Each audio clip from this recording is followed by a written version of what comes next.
This is the answer video for mock paper 1 revision. This video isn't going to win any awards. It's just literally going to be me going through the paper, telling you the things you need to know, bear in mind, and going through some answers for you. You skip ahead and find the questions you need if you want to, because it's going to be one long video rather than broken up is what I'm hoping, okay? So we start with the formula list. What are we going to need in this paper? We're going to need probably the only thing I think off the formula list that we really going to need, so let me just get my pen, good to go, yeah, that nice colour there, is the volume of a cone. However, in this mock revision booklet, the question that I've put in there will use the volume of a sphere as well. All these kind of other things here, mainly used in paper 2, I must say. Right, so we start with Venn diagrams. So look out for wording like 30 people sing Bread of Heaven, right? Because if it says 30 people sing Bread of Heaven, it means there are 30 people inside this circle. It doesn't mean there are necessarily 30 on the right-hand side of the Venn diagram, because some of those 30 will be in the middle. Okay, so if we read the bullet points, you can read the top. 12 say they can sing both songs. That can go on. Okay, 18 say they can sing Bread of Heaven. A lot of people are going to think, well, 18 goes in there. No, that 18 is that circle. So there's only 6 in there, making 18 within the circle. 5 say they can't sing either song, so they go outside. And there are 30 supporters altogether. So 5 add 6 is 11, add 12 is 23, so 7 must be there. And then you'll be asked a probability question. So this is, what is the probability that this person selected at random can sing Hen Wlad Fy Nhadau? So there are 19 people who can sing Hen Wlad Fy Nhadau, this 7 and this 12, okay, out of the 30 people in total. Question 2. As I said, your revision list says volume of cones and cylinders. Okay, the example I've got here talks about a sphere and a cylinder. Now, if you read it, it basically says that this cylinder here has a volume equal to a sphere with radius capital R. Okay, so let's get the formulas we need. First of all, the volume of a cylinder is the area of the top, which is pi r squared, okay, times the height, okay, but in this case, they've told me that the height is r over 6. And it has a volume equal to, and this is where I am going to scroll back up, okay, I need the volume of a sphere, which is here, 4 over 3 pi r cubed, back down. Sorry, we're jumping all over the place here. Okay, so 4 over 3 pi r cubed, but we're told to use the radius capital R, which will have a different value to little r. Right, so all I've done is I've put the letters that they've used into the two formulas, right? And it's a rearranging formulas. It's a changing the subject of the formula question, okay? Find capital R in terms of little r. In other words, make capital R the subject of the formula. Now, normally volume things like this will have pi on both sides. The first thing I would do is get rid of the pi's, because if the left hand side is multiplying by pi and the right hand side is multiplying by pi, we can eliminate those. The other thing I think we can do here is r squared times r, which is r cubed, divided by 6, equals 4. My pen isn't the best, it's quite unresponsive, so some of the letters are hard to make out, like that 3 there, just bear with, okay. Yeah, so to leave the capital R by itself, I need to move this fraction over to the other side, but do it in 2 bits, okay? It's 4 times R divided by 3. So look at the divide by 3 first of all. So take the divide by 3 across as a times by 3. Okay, so times that fraction by 3. And then finally, and I think this is quite tricky, right? You could spot that 3 over 6 is 0.5, so it's 0.5 r cubed, right? I don't know. I think I'm more tempted to say, look, the opposite of timesing by 4 is to divide by 4, okay? This side is already dividing by 6, so if I'm going to ask it to be dividing by 6, then dividing that by 4, right? It's the same, dividing by 6 and then dividing by 4 is the same as dividing by 24, right? Which is 4 sixes. So actually we end up timesing that 6 by 4 to get 24. Now, because there's nothing there, actually it does. Look, give your answer in its simplest form. So here's what I do have to. So I have to simplify the fraction bit of this as much as I can, which is 1 over 8 r cubed equals capital R. That's that one. Okay. Part A here says write down the gradient of the above line. So what the gradient is how much the line goes up and down for every step across. So a step across here, picking that as a starting point, is from there, okay? And in that time, this line goes up from there to there. So it's gone from 4 up to 6. So the gradient, the change in y is 2, and I deliberately made my change in x 1. All right, so the gradient is 2 divided by 1. So the gradient of this line is for every step across, the line is going up 2. All right, another important number on this line is where it cuts the y-axis, which is 4. And then I have to put these numbers into the equation. So we need to remember here that y equals mx plus c. M is the gradient. Okay, so instead of m, I'm going to write 2x. And c is where it cuts the y-axis, and here it's cutting a positive 4, so I'm going to put plus 4, and that's that one.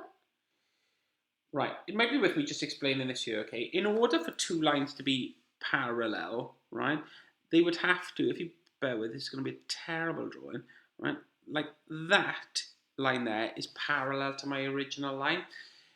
What that means is it will have the same gradient as your original line. It will have a different y-intercept. It'll have a different c value, but it'll have the same m value, the same gradient. So when a question says, show that these lines are parallel, okay, you basically have to show that they have the same gradient. They have the same number before x, but they don't at the moment because this is 5x and this is 10x.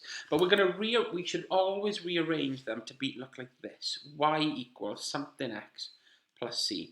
So if I do that with the first line, which is 2y equals 5x minus 3, all right? So y equals, if I divide this side by 2, all right, I get 2.5x minus, all right, you probably know that's 1.5, but that's okay, right? I'm not so worried about that bit. And then if we take a look at the second line, no, that's rubbish, sorry. I said it wouldn't be a great video, which is 10x plus 7. And this time, to make it y equals, I've got to divide this side by 4. So that is 2.5x plus, and I'm dividing that by 4 as well. So dividing both parts by 4. Okay, now you can see they have the same gradient, right? And I'm not going to write much more because the writing is terrible with this pen. So yeah, that's what you're trying to prove. That lines are parallel because they have the same gradient. Forming an inequality. Okay, William. And who else? We got Lois. Okay, William has n marbles. Lois has 4 times as many. It's a pretty standard start. Okay, she has now lost 23 of them,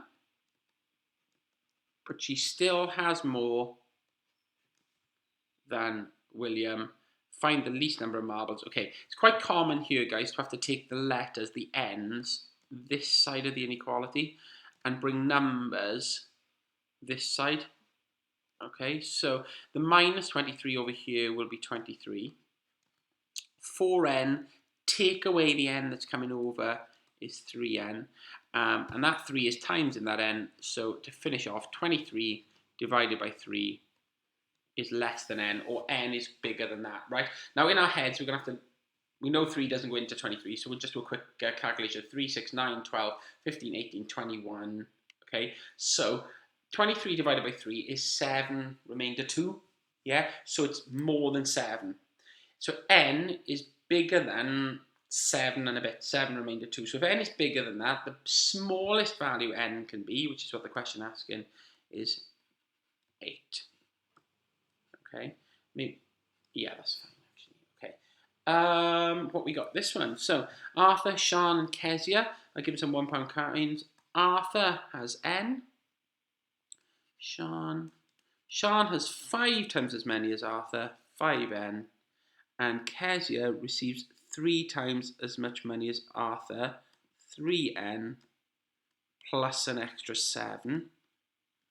Sean was given less money than Kezia, so Sean has less than Kezia. So in this case, actually, we're not even so worried about Arthur. So there's our inequality, okay, reflecting the fact that Sean has less than Kezia. And now we need to solve this, right? So this time, I am going to take the 3n this side because 5n take away 3n will still leave me positive amounts of n. So 2n is less than 7, so n is less than 7 over 2. So this time, n isn't greater than a number, like it was in our first example. N is less than 7 over 2, so it's going to ask us what's the greatest amount of money that Arthur could have been given. What's the greatest value of n? So n is less than, well, 7 divided by 2, 7 over 2 is 3.5. If n is less than that, the biggest n can be as a whole number is 3.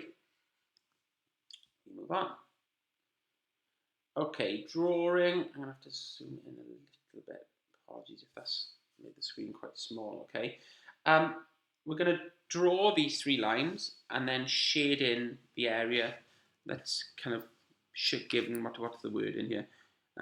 The region that satisfies the 3 inequalities or the 3 lines. So to draw, this is the easiest one, right? But we are going to draw x equals minus 2, right? So x equals minus 2. Now this is going to be, and I'm really sorry, this is going to be a really rough drawing. You will need to do it better than this and with a ruler. Okay, so there's the line x equals minus 2. Right, the next line we need to draw is y equals x divided by 2 plus 3. In order to draw this one, right, I think a little table may help where we put some x values in, right? And because our x axis is going up in 2, 0, 2, 4, the 3 numbers I'm going to choose are 0, 2, and 4, okay? So work out the y values to go with that. So y equals x divided by 2 plus 3. So if x is 0, 0 divided by 2 is 0, plus 3 is 3. 2 divided by 2 is 1, plus 3 is 4, and 4 divided by 2 is 2, plus 3 is 5. So plot these points. 0, 3, about there, 2, 4, about there, and 4, 5. Again, I can't really see this very well. That's my eyesight as much as anything. About there, right? It's not the best. And again, connect them, oh dearie me, with a straight line. Okay, and then this last one, x plus y is less than 6, but we're going to draw the line x plus y equals 6. Again, I will need a little table here, 0, 2, 4. And this time I'm going, okay, what plus y equals 6? So 0 plus 6 equals 6. 2 plus 4 equals 6. And 4 plus 2 equals 6. So my 3 points are 0, 6. 2, 4, which is the same line as that, and 4, so it's the same point as that, 4, 2, and we connect those up. Now guys, let's keep this simple. We can look, if we were talking about this mathematically, we can look at the symbols. So we're looking for the region beneath this line, which is under here, right? That's terrible. Above this line, which is above this line, and above the final line, right? There, above that line, so higher than minus 2 on the x. But save yourself a job, right? The 3 lines that you draw invariably will make a triangle. Just colour in the triangle, right, to save faster. Okay. I don't want you to worry too much about this. Okay, the greatest possible, right? We'll do it, but don't worry about this one too much. The greatest value of x that satisfies all these conditions is here. Right, because it's the point furthest to the right, so the furthest along the x-axis is 2, and the greatest value of y is up here, right? And it's the highest up the y-axis, so it's 8. Okay. Transformations of graphs, right? There's a little bit about what the transformations are here, but let's just look at these four, right? In particular, if you read the question, I don't want to waste time reading the question, but you will need to, right? But what this is asking is what's going to happen to this point if we do these transformations to this curve, okay? So -3 within the bracket is right. A positive within the bracket is left. So if this point moves 3 to the right, okay, then the only number that's going to change is the x coordinate, which will have moved from 2 across to 5, but the point hasn't gone up or down, so the y coordinate is still 7. Outside the bracket, these are the up and down, and in this case down. If this moves down 9, right, we're still 2 across, so the x coordinate will change, but the y coordinate is going to come down from 7, 7, 6, 5, 4, 3, 2, 1, 0, and it'll come all the way down from 7 down to -2, okay? This, the minus fx, is a reflection in the x-axis, okay? So 2, 7 will reflect down to here, and basically we'll turn the thing upside down, right?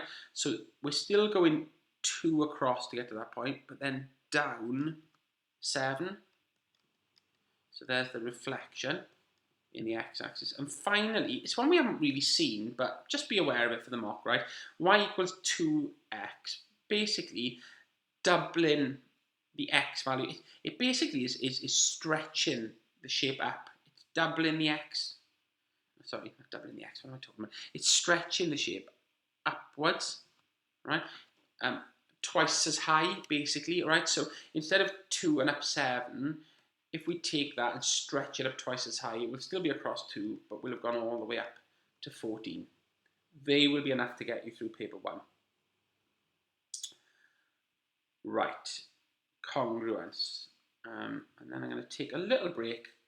The video will continue, right, but I'm going to take a break and come back in to start on the next question immediately after. So, congruence means 2 triangles that are identical, right?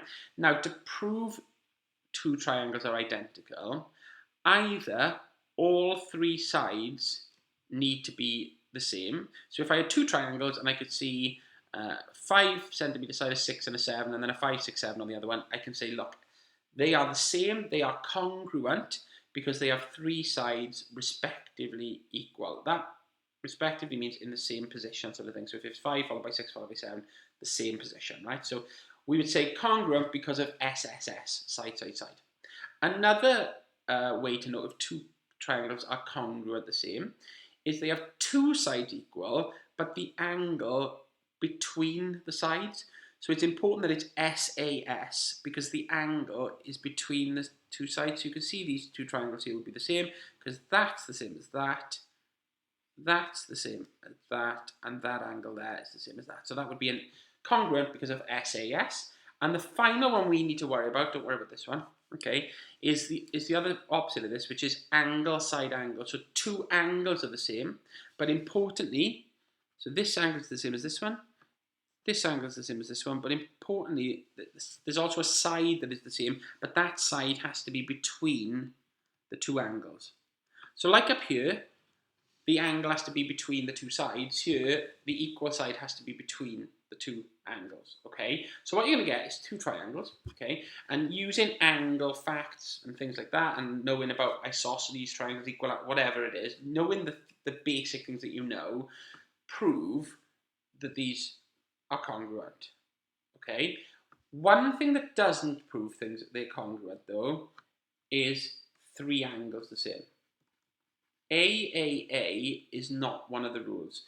It's SSS, great, SAS or ASA, but 3 angles the same. So actually here, okay, that is 83 because these 2 are, and the term we use for that sort of cross is vertically, I'm so sorry about this pen, normally isn't this bad to write with, but there we go, vertically opposite, so they are the same, okay. That is 65 and that is 83. If you add those together, 65 and 83, you get 148, okay. Take that away from 180 and that must mean that the 3rd angle in this triangle is 32. Now, proving that that angle there is 65, we could do it. But that doesn't really do anything because we've got what we need. We've got a 32 and 83, a 32 and 83, and the side between the 32s and 83s, between those two angles, is the same on both triangles. So these are congruent, right? These are congruent. And because of the rule, angle, side, angle. They have two equal angles, and the side between those two equal angles is the same. Okay, we will revise that way more. Okay, that should hopefully, this video is enough just to get you through.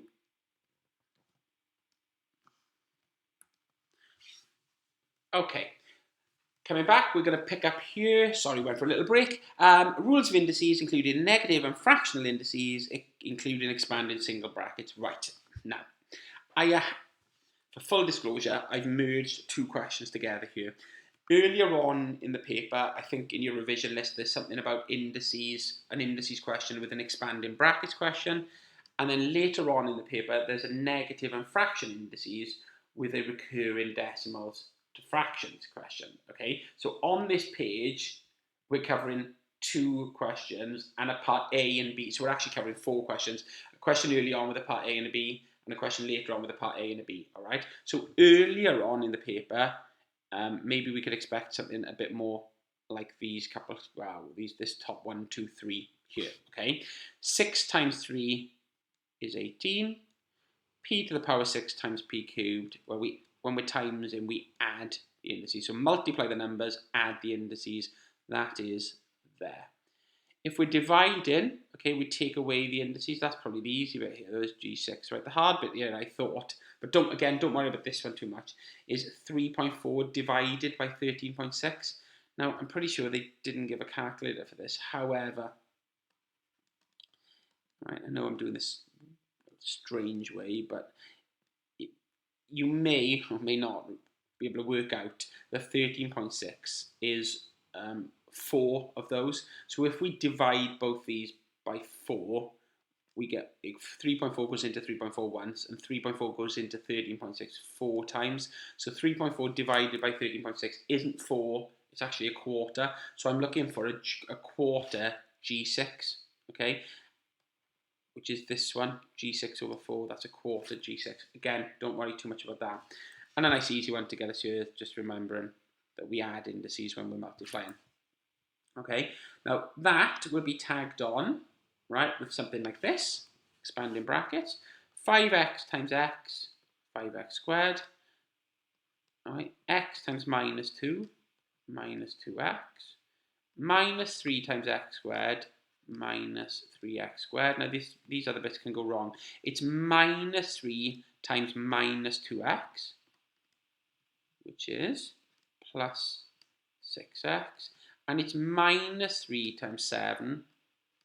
So it's a minus times in a plus this time, which is a minus. So look, both those signs flip because we're multiplying by a minus. Minus times a minus plus, minus times a plus, minus. Okay? Collect things together, starting with your x squared terms. 5x squared take away 3x squared is 2x squared. Then your x terms, minus 2x plus 6x is plus 4x. And then your number terms, and there's only one number term, which is minus 21, and we can't simplify more than that. So that covers the kind of front question on these, and then at the back, we've got more like these other ones here, okay? The power half is the square root of 9, okay? And a negative power, negative doesn't mean the answer is minus, it means reciprocal. So here, the reciprocal of 3 is 1/3. Same here, okay guys? This is the cube root of 8, which is 2, squared, which is 4, okay? That's that, so the cube root of 8 squared is 4. However, if this had been minus 2/3, if it had been, then we would have needed the reciprocal of 4, which is a quarter. Now that probably won't make sense to anybody just watching that video and seeing that there, but okay, hopefully kind of does watching along, right? And then tag that on with this, yeah? So 3 set, you're very good at this, x2 and y1. Take away the non-recurring digit, divide by 9 for every recurring digit, 7 and 2, 0 for the non-recurrer. So 369 over 990. And here, take 24 this time, because there's 2 digits not recurring, away from 248. You get 224 over a 9 for the recurring digit, and this time 2 zeros, as there are 2 non-recurring digits. Okay, surds. Simplifying surds, right? I think I'm more worried about this question, but let me just show you this, okay? The square root of 40, right? It says P, which is the square root of 40, is equal to simplify a surd, you split it up, okay? So, in this case, the square root of 4 times the square root of 10, right? The square root of 4 has an answer. The square root of 4 is 2, so it becomes, that's an equals, it becomes 2 times the square root of 10, which is there. Okay, P times Q, square root of 40 times the square root of 10. Again, just like you can split a surd up into 2 surd times in, you can multiply 2 together. So 40 times 10 is the square root of 400, and 400 has a square root, which is 20. Okay, and then an interesting one here, Q to the power 5. So the square root of 40 to the power 5. Now, there's a rule, okay, which we're going to do a lot more over the next couple of weeks, which is if you multiply 2 surds together that are the same, okay, the square root of 7 times the square root of 7 is the square root of 49, which is 7. So the shortcut is, if they're the same, the answer is that number, not in a square root. So the square root of 40 times the square root of, no, sorry, Q is 10, dear me. Scrap that. I thought that was maybe more tricky. Okay, so the square root of 10 times the square root of 10 is 10. Times the square root of 10 times the square root of 10 is another 10. And then I have 1 left. So 2 of them times to make that, another 2 times to make that, and then the 5th one hasn't got 1 to times by, so stays there. So I'm looking for 100 square roots of 10. So something like this then, okay? The square root of 48. We need to write all of these to look like this. Okay, so I want this as something, okay, and it's 16 times 3. But 16 has a square root, it's 4. So that's that one now looking like that. This is a little bit like the one above. Square root of 3 times the square root of 3 is 3. Square root of 3 times the square root of 3 is 3. And then there's one more at the end. Okay, so it's 9 square roots of 3. And this one, again, we just want to split it up. It's 4 times 3. But again, the square root of 4 has an answer, which is this. And it asks for the mean. Well, now they're all the same. 4 square roots of 3, 9 square roots of 3, and 2 square roots of 3. We can add them together and divide by how many there are. So if I've got 4 of these and another 9 and another 2, there are 15 square roots of 3 altogether. Divided by 3, so there are 3 numbers, is 5 square roots of 3. That's the mean. And this one, right, we're going to go for 2 times 2, 2, 5. 5 times what I believe is 45. 5 times 9, and then 9 is 3 times 3. So I was looking for 2 times 3 squared times 5 squared. The next one is, what is this? Circle theorems. Yeah, okay, let's get into this. So the two that I need you to know, the 2 circle theorems that I need you to know, okay, and then again, like congruency and a little bit like surds, they're 3 things that we really need to look at the next week or 2. We'll go into more detail about this after the mock, but for now, okay, if I try writing, my pen is just getting worse and worse. I think it's the battery in the pen. I'm so sorry, but the important 2 rules are that 2 radiuses like that will make an isosceles triangle. Okay, so this is equal to x. And the other important rule is if you look for that sort of arrowhead shape, okay, the angle at the center is double the angle on the circumference. The angle at the center is double the angle on the circumference. So if you were going to do full work in here, you would say A, O, B, so going from A to O to B, put a little roof on the O to show that's the angle we're talking about though. AOB is 148. And then you'd write because, oh, so it's meant to be degrees, because the angle at the centre is double the angle at the circumference, okay? Then you would take that away from 180 and state, because angles in a triangle add up to 180, okay? And which is 32, yeah, 32. So these two angles here, which are the same, must add up to 32, so half of 32. So I'm going to call it OBA. This time I'm looking at angle B, so I've come from O to B to A, or I could call it ABO, doesn't matter, as long as B is in the centre, is equal to 16 degrees, and you'd state something like, because the two angles in the isosceles triangle are equal. So angle at the centre is double angle at the circumference, and then in the isosceles triangle, the angles add up to 180, and the bottom two are equal. Okay, nicely set out though, if you're going to get some OCW marks and things like that there. Okay, again, don't want to say too much about that one. In fact, I'm just going to leave you with the first one, and I am actually going to go past that. Now this could be interesting without a ruler. Right, this shape has not been rotated. It looks like it's turned 180 on itself. It hasn't, okay? A negative enlargement will look like a rotation, but a negative scale factor enlargement, right? The giveaway here is B is a different size to A. That's an enlargement, right?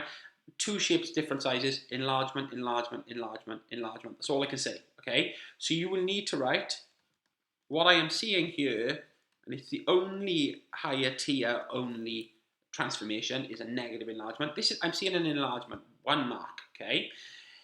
I am going from A to B, not from B to A. B is twice the size of A. A is half the size of B, but because I'm going from A to B, the scale factor isn't 2, this is a negative enlargement, is -2. Right? I'll explain why it's -2, not 2 in a second. But we also need to say the centre of enlargement. Right? Where is the centre? Okay? Connect equivalent points. So hopefully you can see that that point is the same as that one.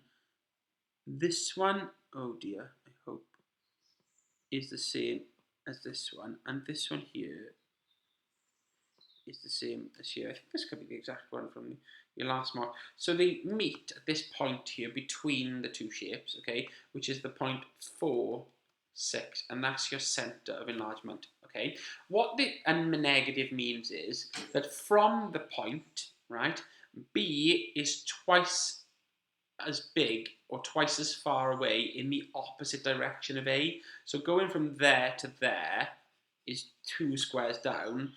Go into my new shape, I've gone 4 squares up, so I've gone twice as far in the other direction, and that's what a scale factor of -2 is, right? Option 1, they draw the 2 shapes, okay, and you do that. Option 2, they draw one of the shapes, and you have to draw the second one. So, a scale factor, again, of -2, use the origin, that's 0, 0, as our centre. This time we have to draw it, okay? So, to get to this point, I've gone 1 right and 2 up.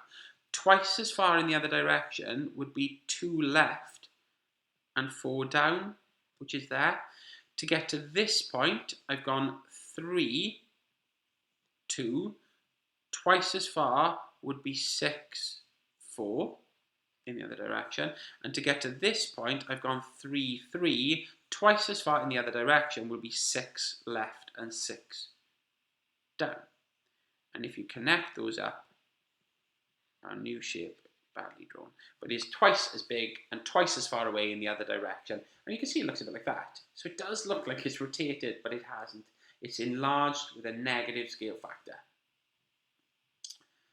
Trig graphs, not getting any easier, this is it. Okay, so on your printer, I know, I'm going to zoom in a little bit, that this wasn't great to make out what was going on, right? So hopefully you can see it a bit better here. The graph, good news, don't have to remember to draw it. It's drawn for you in this mock, okay? We are told that if we go across this is the sin graph. If we sign the number 38, which, if you think 45 is halfway there, so 38 about there, okay? If you sine 38, you will get the answer 0.6157. So what this is doing is it's giving you a pair of numbers that you can see on the graph. If we go along 38, we will get the answer 0.6157. Okay. However, the answer 0.6157 can actually be obtained here as well. Okay. So this one is 38. Right. Now, if this is a gap here of 38, using the symmetry of the graph, this also must be a gap of 38. So this other answer to this would be 180 take away 38, which is 142. However, it isn't going on to say, right? It's not asking what is the other solution, what is the other angle that will give 0.6157, okay? It is saying what angles will give the answer minus 0.6157, which is actually down here, minus 0.6157, okay? So the actual angles that we are looking for, I'll use a ruler, okay, are here and here, right? But the reason they have given us this initial one is, again, just so that we know that that gap is 38.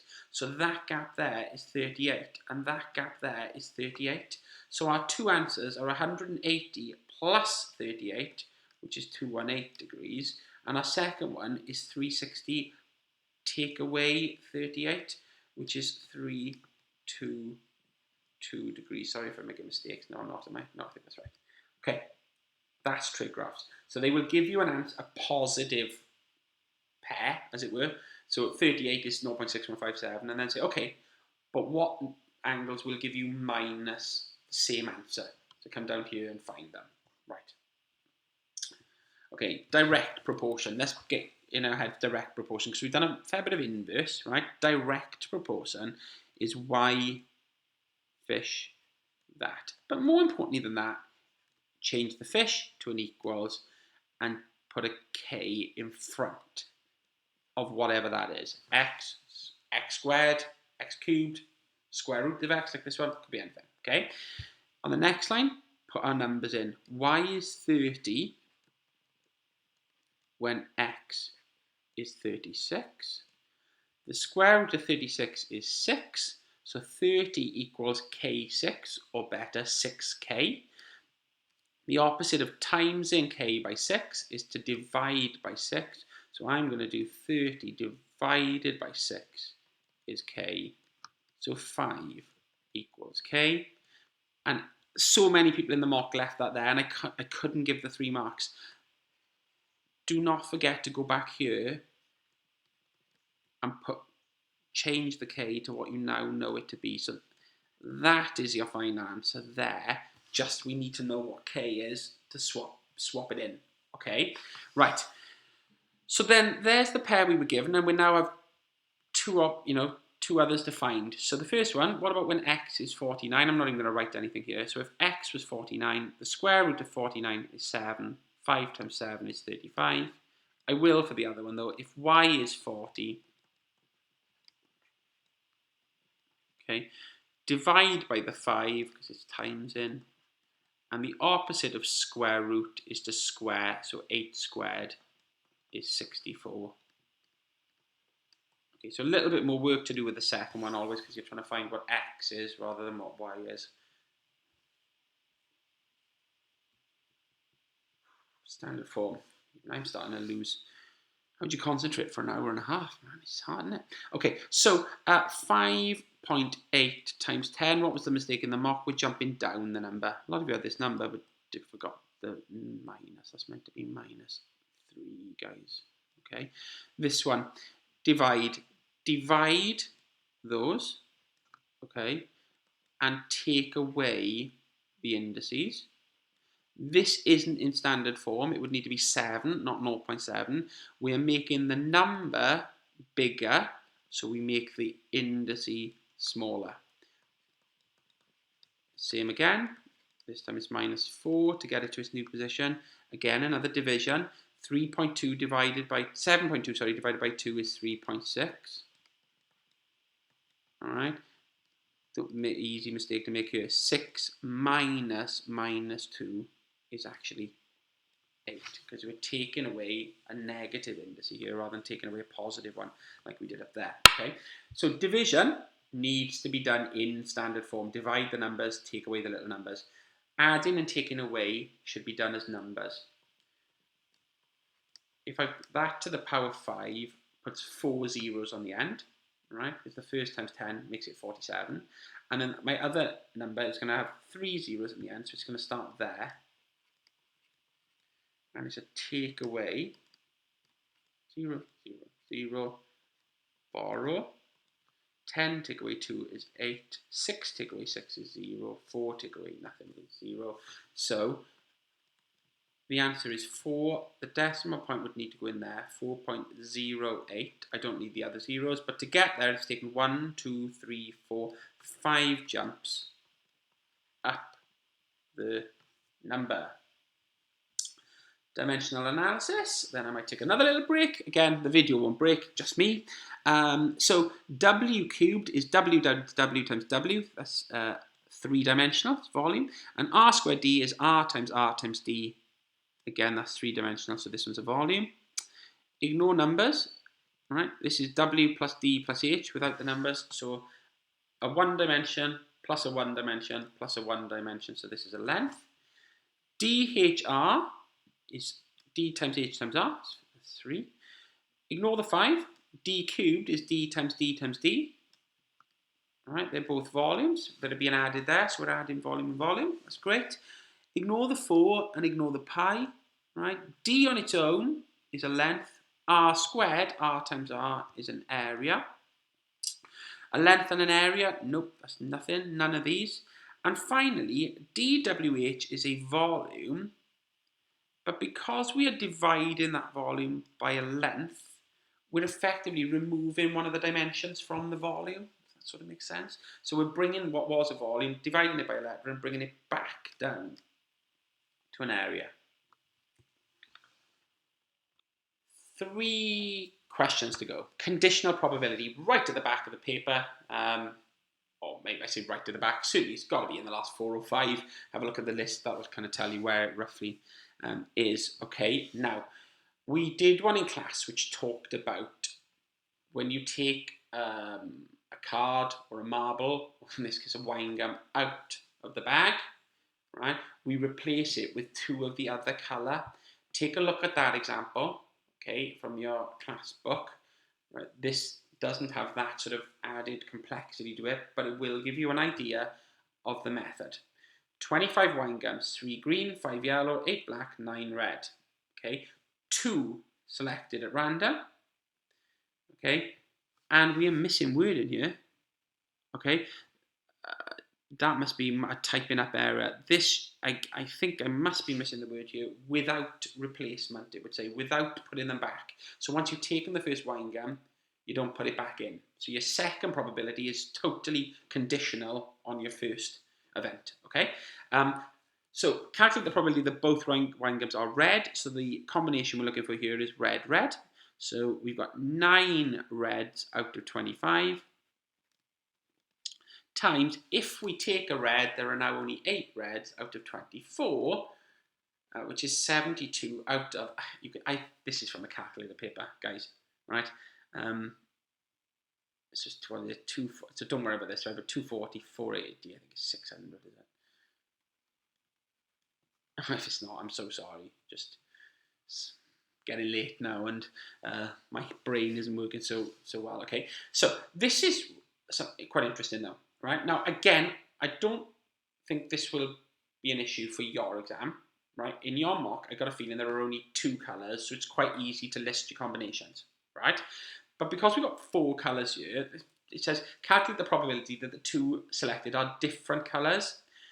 If we start trying to list that, we're going to have green, yellow, yellow, green, green, black, black, green, green, red, red, green, yellow, black, black, yellow. There's going to be so many combinations to try and work out, it'll be impossible. Sometimes it is better to do the opposite. The opposite of two colours being different is two colours being the same.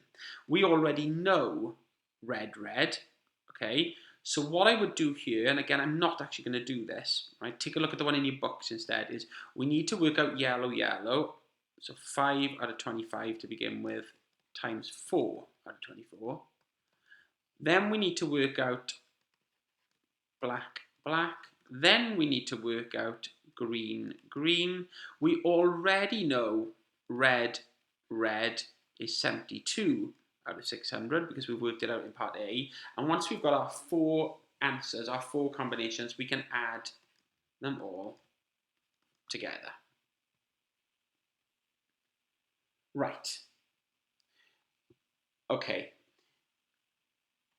If it were just this, we'd be in heaven because you're fantastic at solving quadratics, right? Most of you. A little bit of practice needed for some. But unfortunately, what we've got is this, right? Now, this is not the same as a fraction plus a fraction where you do cross multiply, but you also multiply the bottom. So in your mock, you did something like this. So you had a fraction here, look, I'm not using algebra, just you had a fraction here and you had a fraction here, and they were adding together or taken away or whatever it was, and we said make them into one fraction. So you did that times that, you did that times that, and then on the bottom you did that times that, okay? This is not adding or taking away, this is equals. This is a magic bridge question, so it's similar to this, but it's not quite the same. What we need to do here is the opposite of dividing by 2 is to take that up there and times this by 2, but all of it times by 2. So it's sometimes better if there are a couple of things to put them in a bracket to show it's all times it by 2. Right, so that divide by 2 has gone up there. This divide by x plus 8, this can go the other side, up the other side also as a times, but again, because there's 2 things, make sure they are both times in by the x that's there. Okay, now we've got a bit of expanding brackets to do. 2 times x is 2x, 2 times minus 4 is minus 8, equals x times x is x squared, and 8 times x is plus 8x. Now, you can see that we've got this, some quadratic, it looks like it could be a quadratic because we've got an x squared, we've got some x's, we've got a number, okay? But a quadratic will always need to equal 0 in order to solve it. So we need to bring everything to one side. I have an issue with taking the x squared over here. Because if I do that, positive x squared is going to become negative, and we really do not want that. So my plan is to leave that there. And to leave the 8x there.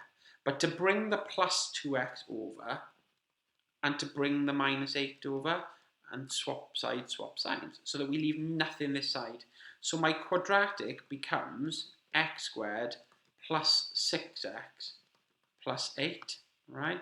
Now I need 2 numbers that will times to give the end number, that will add or take away to give the middle number, but super important that we keep it as plus 6, right? 1 times 8, not going to happen. 2 times 4 certainly will. 2 plus 4. So my 2 brackets are x plus 2, x plus 4, right? And then my 2 answers are x plus 2 equals 0, or x plus 4 equals 0. So my actual final answers are minus 2 and minus 4. I am going to let you into probably too much information here, okay? And the too much information is, I have a feeling that the standard of what we've done here is fine, but I have a feeling that when you bring everything and make it into a quadratic here, that yours is going to end up having a number before the x squared. So it will have an amount of x squared, as well as an amount of x's, as well as a number on the end. So the factorising bit will be a little bit harder. You'll need to look back through your notes to realise, oh yeah, we do, to find the n number, we have to times that by whatever a is in this case, okay? Then, you know, just take a look your notes and your methods for that, okay? And our final question, how to construct a 30, 60, 45 and 90 degree angle. Okay, so I'll put a little bit more context on this for you. Okay, you can read those notes, hopefully they'll help, but this is difficult because I haven't even got a compass here to help me to show you, right? If you were in revision last week on the Wednesday, yeah, you'll have a little bit of a head start on this. If you weren't, it might be one of those things we have to leave, you know, and come back to after the exam. It might be one of those questions that we just have to kind of sacrifice for now, because the end goal here is November, not this week, okay? Nice to put yourself in a good position this week, but it's not the be-all and end-all. So if I asked you to construct this, right, but with a compass, right, then drawing a 30 is not possible initially. Right? The only two constructions we're going to learn initially are 60 and 90. To draw a 30 or a 45, you then cut those in half. So if this was a 60, here's what you would do. Right? Let's put an amount of centimeters. Say that was 8. So you get your ruler and you would draw a line 8 centimeters long. All right? You would put your stabby point of your compass here and open the compass so that the pencil is over here. All right? And then imagine a circle going round here, all the way around, but the only bit that I'm interested in is that top bit there. Then stabby bit here and pencil this end and go the other direction. And they will cross somewhere here. If you connect that, guys, to there, that angle there is 60. So if they say construct a 60 at this side of the line, right, that is how you construct a 60. If they want you to cut that in half, this is a ridiculous drawing up here, sketch up here, isn't it? Because my 30 looks more like 60, but right, if you wanted to make it 30, you would need to cut this in half. So to cut the 60 in half with a compass, put your stabby bit here again, okay? But this time, only open your pencil out a couple of centimeters. Like I've already got that line there. That's, maybe I shouldn't have drawn that in for now. Let's just say there, though, okay? And draw an arc there. All right? So stabby bit on the end, pencil open a couple of centimeters there. Put big dots here and here where they cut, because we're now going to put your stabby bit here and open the pencil to about here, say, and make a circle like that. Then stabby bit here, right? Again, with pencil open to about here, whatever it is, right? And go the other way, and these two will cross here, connect that to the start, and what was 60 is now 30, 30, and you need to leave all those arcs on. Now, if you look there, you can see that a little bit better. What that hasn't got there, okay, is where this, how you drew the 60 in the first place. This is just how to do a 30. So to get the 60, you would have had 1, 2, and that connecting there, okay? Then we've gone up a little bit, drawn that, 2 important points there and there, and from there we've drawn that and connected. So that's how to draw a 60 or 30. Then a 90, guys, right, which I've kind of run around the room for here, is the same as a 60, but instead of just going here and here, we also do the same with the stabby bit there, here, and from there, here. And we connect those up. So instead of connecting the top to one of the corners to get a 60, we connect it down to the bottom to get a 90. All these are 90. Now, if they ask me to construct this, again, sorry, this is such a bad drawing, and say they want the 45 there, so, right, I'm going to draw it up in this quadrant here, this corner here, okay? Stabby bit on the centre, open it up to about there, circle. 2 important points where it cuts those 2 lines.